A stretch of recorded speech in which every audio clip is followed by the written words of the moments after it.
मेरी प्रार्थना है आप सभी से, कृपया भारतवर्ष में, भारतवर्ष ही नहीं अपितु संपूर्ण विश्व में स्त्रियों का, माताओं का सम्मान होना चाहिए, कन्याओं का सम्मान होना चाहिए। आज बड़े दुख के साथ ये पता चलता है, आज कहीं किसी कन्या के साथ कहीं दुर्व्यवहार किया जाता है, कहीं किसी कन्या को जन्म लेने से पहले मार दिया जाता है, और मारने वाला भी उसका कोई दुश्मन नहीं, उसकी अपनी माँ होती है, उसको गर्भ में मार देती है। दुनिया आज तक आशीर्वाद देती आई है, पुत्र देवो भव, पुत्र देवो भव। क्यों किसी के मुख से नहीं निकलता पुत्री देवो भव? क्यों किसी के हृदय से ये आवाज नहीं निकलती कि कन्या भी, स्त्री भी इस समाज की एक धरोहर है, एक स्तंभ है। जरूरी नहीं रोशनी चिरागों से ही हो, घर की बेटियां भी घर को रोशन करती हैं, वो भी घर का उजाला होती है। वृद्धाश्रम में अपने माँ बाप को छोड़ करके वो पलट ही रहा था कि पीछे से माँ बाप की आवाज आई, बेटा कभी हृदय में बोझ मत रखना कि मैंने अपने माँ बाप को वृद्धाश्रम में डाल दिया। बोझ के साथ मत जीना। तुझे पाने के लिए गर्भ में 2-2 बेटियों को मारा था, सजा तो हमको मिलनी ही थी, और वो सजा किसी और से नहीं, उसी से प्राप्त हो गई। इसलिए मेरी प्रार्थना है आप सभी से, कृपया स्त्रियों का सम्मान करें, कन्याओं का सम्मान करें। उनका इस कहीं पर लिखा था, नकली धनवानों की पहचान होती है खोखा और पेटी। समझ गए ना? खोखा पेटी किसको बोलते हैं? नकली धनवानों की पहचान होती है खोखा और पेटी, पर असली धनवान वो है जिसके घर में मुस्कुराए उसकी बहू और बेटी।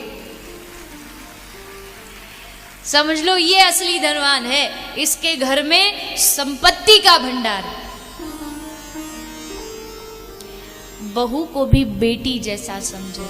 कहा आज कितनी कन्या दहेज के लिए जलाई जाती है। एक बूढ़ा बाप अपने दहेज में जली हुई बेटी का अंत में दाह संस्कार कर रहा था, तभी शव बोल उठा, बाबूजी मुझे मत जलाइए, जलन में बहुत दर्द होता है, 2-2 बार नहीं जल सकती। कितना अत्याचार किया जाता है। इसलिए मेरी प्रार्थना है आप सभी से, अगर बेटा वारिस है तो बेटी आपके घर का पारस है।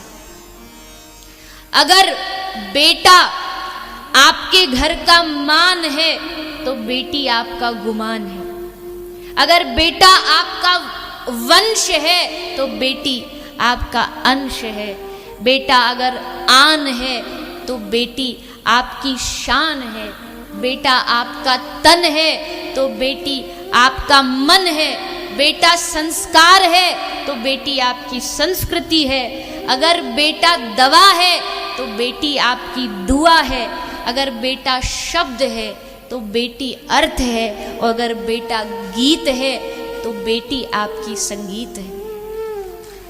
ये मत समझो, ये मत विचार करो कि बेटियों को कम आंका जाए या उन स्त्रियों को, उन कन्याओं को। और मेरी प्रार्थना है, इन बेटी का, कन्याओं को सबसे ज्यादा जो मारा जा रहा है वो केवल और केवल दहेज प्रथा के लिए मारा जा रहा है। गर्भ में भी एक माँ क्यों मारती है बेटी को? क्योंकि उसको मालूम है जब ये बड़ी होगी, शादी होगी, और फिर जो शादी के लिए छोरा देखेंगे तो छोरा वाले का मुंह फिर फटेगा। इतना तो कैश चाहिए, इतने पैसा की तो गाड़ी चाहिए। बड़े बड़े धनवान तो कैसे ना कैसे कर देते हैं। और बड़े बड़े धनवान तो अपने शान के लिए बेटियों को करोड़ों दे देते हैं, लेकिन उसके चक्कर में अगर कोई मारा जाता है तो वो एक गरीब की बेटी है, जिसका सामर्थ्य नहीं है कि वो बाप अपनी बेटी को इतना दे सके। अरे उस बाप ने पूरे जीवन उस बेटी को संजोया, सींचा, वो अपनी बेटी को तुमको दे रहा है, इससे ज्यादा और तुम्हें क्या चाहिए? क्या चाहिए? क्या लक्ष्मी चाहिए? जब उसने पूरे घर का अपना जीवन, अपना हृदय आपको दे दिया, इससे ज्यादा आपको क्या चाहिए? इसलिए मेरी बड़े बड़े तथाकथित पैसों वालों से प्रार्थना है, कृपया ये दहेज की प्रथा को अपनी शान के लिए बंद करें, ताकि इस विश्व में भारत की स्त्रियां बच सके, इस विश्व में कन्याएं मारी ना जाएं केवल इस कारण से। आपसे कथा के प्रारंभ में मैंने चर्चा की थी कि एक दवाई आपको घर लेके जानी है, जो आप बाद तक भी ले सको। यही वो दवाई है, नाम संकीर्तनम यश कलयुग केवल नाम अधारा, सुमिर सुमिर नर उतर ही पारा। नाम ही इस कथा का सार है, हरि नाम ही इस कथा का सार है। श्रीमन चैतन्य महाप्रभु के जीवन का सार ही हरे कृष्ण कृष्ण कृष्ण हरे हरे, हरे राम राम राम हरे हरे, यही इस भागवत का सार है। इसलिए मेरी आप सबसे प्रार्थना है, जैसे एक पुड़िया में डॉक्टर दवाई रख के देता है, इसलिए वैष्णव की पुड़िया क्या है? क्या है? ये जो माला है, ये झोली है, ये पुड़िया है, और इसके अंदर जो माला है वो आपकी दवाई है, वो सब रोगों की औषधि है। घर जाइएगा, डॉक्टर तो कहता है दूध से लेना, पानी से लेना, सुबह लेना, शाम लेना। हम इतने कड़क डॉक्टर नहीं हैं, बहुत सीधे साधे हैं, इसलिए आपको छूट है, जब मन करे, जैसे मन करे तब लेना, सुबह शाम दोपहर रात को, ऊपर नीचे, जहां जैसा मन करे, बस नाम जपना। नाम प्रभाव जान शिवनी को, कालकूट फलुदीन अमी को। राम राम जपते बाबा वाल्मीकि ऋषि मरा मरा जाप करते, नाम का फल प्राप्त हो गया। नाम राम एक तापस्त्य तारी, नाम राम भगवान ने एक को तारा, लेकिन उनके नाम ने अनेक खल मतों की, सबकी बुद्धि को दूर कर दिया। ऐसा हरि नाम है। मेरी आप सबसे यही प्रार्थना है, कथा के दक्षिणा स्वरूप आप अगर सचमुच कुछ देना चाहते हैं तो बस अपने घर जाइएगा, इस कथा की यही दक्षिणा है। मैं आपसे बस एक चीज़ इस व्यासपीठ से मांगती हूँ कि आप 24 घंटे में से अपने बस 10 मिनट इस भागवत को दक्षिणा के रूप में समर्पित कर दीजिए।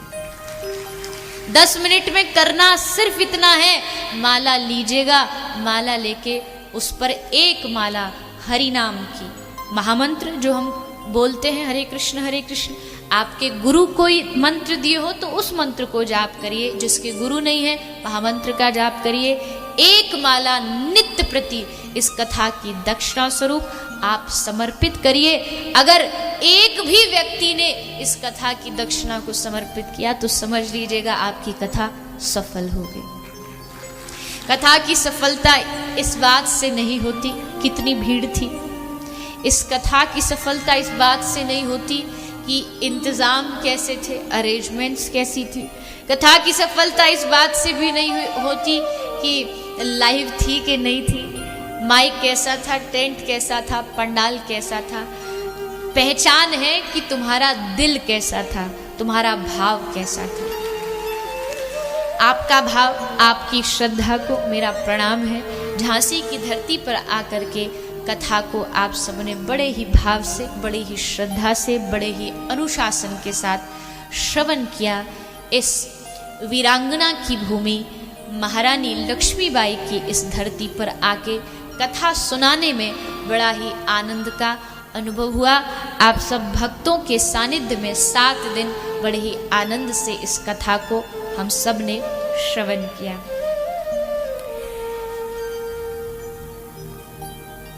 आप जो दिया है उसको संभाल के रखें।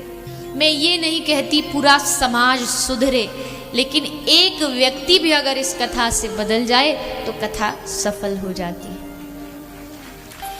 तो आप सब यही अपने जीवन में रखें। दूसरा, आपका कोई भी गलत खान पान हो, आप कुछ गलत खाते हो, नशा करते हो, तम्बाकू, बीड़ी, सिगरेट, मांसाहार, कुछ भी हो, तो इस कथा में दक्षिणा में आप वो सब यहाँ आहुति के रूप में समर्पित करके जाइएगा। कुछ भी, यूपी वाले हैं तो यूपी वाले के तो मुंह में, यूपी तो प्रसिद्ध है इस चीज के लिए।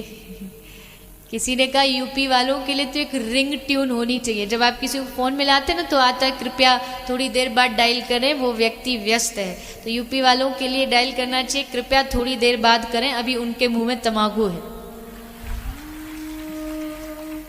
प्रार्थना है समाज को अच्छा बनाएं, अपने परिवार को अच्छा बनाएं, अपने जीवन को शुद्ध करें। शुद्ध हो गए, सिद्ध बनना बड़ी बात नहीं है और शुद्ध बनना बहुत बड़ी बात है। शुद्ध बनिए, आहार शुद्ध करिए। मेरा एक बार अंत में भी निवेदन कर दूं, जो हमारे समाज में अभी जो एक क्रांति आई है सरकार के द्वारा, आप सब भी उसमें खूब सहयोग दें, कुछ असुविधाओं को नज़रअंदाज करें और अपने देश के भविष्य के लिए आगे सोचें और सबका साथ दें। कहते हैं हर कथा किसी को समर्पित करनी चाहिए और हर कथा हम भगवान को ही समर्पित करते हैं। हर बार त्वदीयं वस्तु गोविंद तुभ्य में समर्पे, उनकी कथा उन्हीं को समर्पित। लेकिन हमारे देश में एक बहुत बड़ी घटना जो अभी घटी है, जिसमें कल तक संख्या कम थी पर वो बढ़ती बढ़ती आज और बढ़ गई 150 के आसपास, जो ट्रेन हादसा हुआ है। तो हम सब प्रार्थना करें प्रभु इस कथा का फल उन सभी दिवंगत आत्माओं को हम समर्पित करें और प्रभु उनकी आत्मा को शांति दें और उनको अपने चरणों में वास दे। ऐसी भागवत जी से प्रार्थना है।